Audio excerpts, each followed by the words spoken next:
Manipur Sopite ki su gen the na chung changa London khopi Mizo chate ache thei chan che homin Manipur Sopite su gen the naw ain le lo ho hal pi wa au in ho hal pi wa ne le cha ding pinom lo wa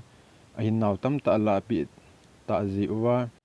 Lunglhai Louna Vetsah det 18 May 2023 ni kho hi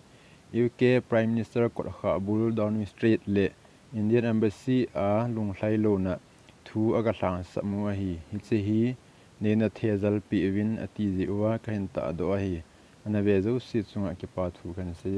United United United Thank you la hi pida dui po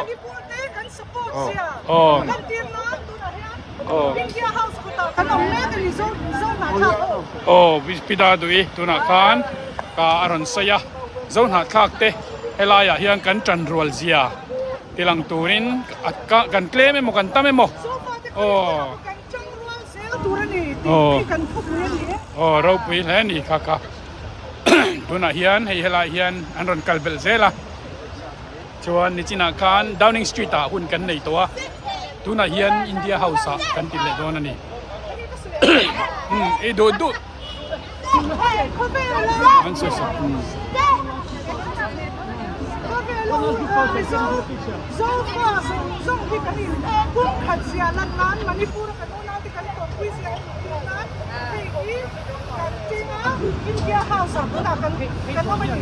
There are people who need the help of those who are not. And that is why we are here, and we need to keep saying what we're saying. And we need to be careful when we see messages of not our war, because these are messages of hypocrites who know not what is going on and who are very often paid by the Muscovite propaganda regime to spread their lies. Thei ang Sopite kal khom ve in tuna hian Downing Street opposite hun kan nei dona kan tlang aw ve dona ni kan du lo na entin tu te kan ron pholang dona ni ngai hi mona ilo thenga today ka ho India hian Manipur boina na satak mai awma chowan chuan kan unaw te har satna an siam me ka ram khata kan oma unaw ve kan ni amai ro che hetiang thila